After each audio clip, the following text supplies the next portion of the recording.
Hello और स्वागत है आपका एक और अपडेट वीडियो में। इस वीडियो में हम देखेंगे XRP का एक और नया अपडेट। इस चार्ट पे हम अभी दो पॉसिबल सिनेरियोज को ट्रैक कर रहे हैं। सबसे पहले यह समझना जरूरी है कि बुलिश ट्रेंड कंटिन्यू होने के लिए मेन सपोर्ट $1.20 पर है। जब तक $1.20 लेवल होल्ड कर रहा है, ओवरऑल फोरकास्ट हायर प्राइसेस का है और प्राइस अगले टारगेट $4.20 तक पहुंच सकता है। ये एक इंपॉर्टेंट फिबोनाची टारगेट है और उसके ऊपर $5 तक भी जा सकता है। हो सकता है कि प्राइस $6.20 तक भी चला जाए, लेकिन फिलहाल कोई ब्रेकआउट पैटर्न नहीं दिख रहा है। मार्केट अभी भी एक रेंज में मूव कर रहा है। यह समझना जरूरी है कि अभी हम एक रेंज के अंदर हैं जिसमें $1.20 की सपोर्ट है और ऑल टाइम हाई $3.40 है। अगर आप चाहें तो इस रेंज में पहला अपसाइड टारगेट $4.20 को भी इंक्लूड कर सकते हैं। बेसिकली ये एक लार्ज रेंज है जो ट्रेडिंग के लिए यूजफुल हो सकती है। मार्केट इस साइडवेज रेंज में काफी टाइम स्पेंड कर सकता है। इसका मतलब है कि मैं ये नहीं कह रहा कि आप ये करें, पर यह एक रीजनेबल स्ट्रेटजी हो सकती है। अगर प्राइस $1.20 के पास आए तो एक्यूमुलेट करें और ऊपर रेंज तक पहुंचने पर सेल करें। जो ग्रीन लाइन है जो $3.40 पर है, उसके आसपास प्राइस आने पर सेलिंग कंसीडर की जा सकती है। अब जैसा मैंने बोला, हम दो पॉसिबल सिनेरियोज ट्रैक कर रहे हैं।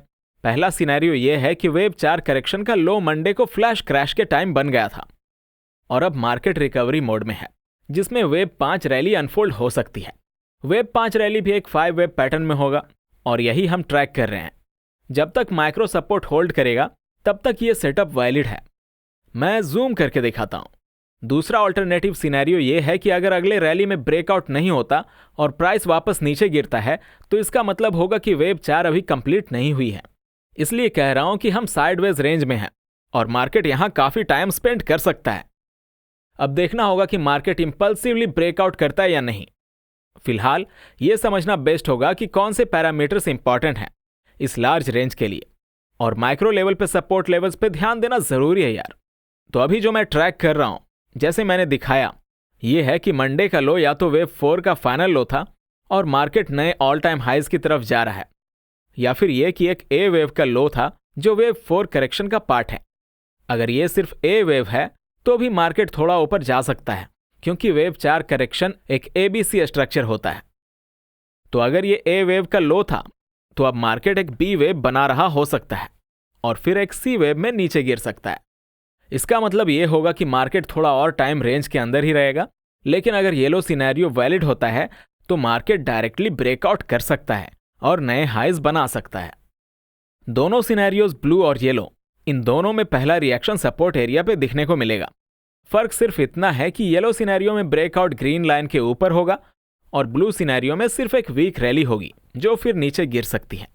फिलहाल शॉर्ट टर्म में फोकस सपोर्ट जोन पे होगा जो $1.95 से $2.35 के बीच है। यह एरिया इंपॉर्टेंट क्यों है? क्योंकि यह 78.6% रिट्रेसमेंट और 38.2% रिट्रेसमेंट के बीच आता है, जो एक वेव 2 करेक्टिव पुलबैक के लिए काफी जरूरी लेवल होता है। और ध्यान दें, वेव 2 एक करेक्शन होती है जो एक थर्ड वेव रैली का सेटअप बना सकती है। मैं जानता हूं कि आप लोग माइक्रो स्ट्रक्चर्स में इंटरेस्टेड हैं, लेकिन जब तक आप ये वीडियो देख रहे होंगे तब तक मार्केट शायद मूव कर चुका होगा। ये 1 आवर चार्ट है, तो शॉर्ट टर्म मूवमेंट फास्ट हो सकती है। इस वेव 2 ABC स्ट्रक्चर में ए वेव का बॉटम ऑलरेडी बन सकता है, बी वेव का टॉप आ चुका हो सकता है और अब सी वेव चल रही हो सकती है। मार्केट $2.35 और $2.22 टेस्ट कर सकता है, और अगर प्राइस बी वेव के हाई जो येलो में हाईलाइट किया है $2.72 के ऊपर ब्रेक करे तो पहला अपसाइड ब्रेकआउट सिग्नल मिलेगा। तो दोस्तों, ये था XRP का लेटेस्ट अपडेट। अगर वीडियो पसंद आई हो तो लाइक बटन दबाएं, कोई सवाल या सुझाव हो तो कमेंट करें और सब्सक्राइब करना मत भूलें। अगर आपको हमारा कंटेंट अच्छा लगा हो तो हमारे चैनल के मेंबरशिप को भी जरूर चेक करें। इस वीडियो में इतना ही। अपना ख्याल रखें, मिलते हैं अगले वीडियो में।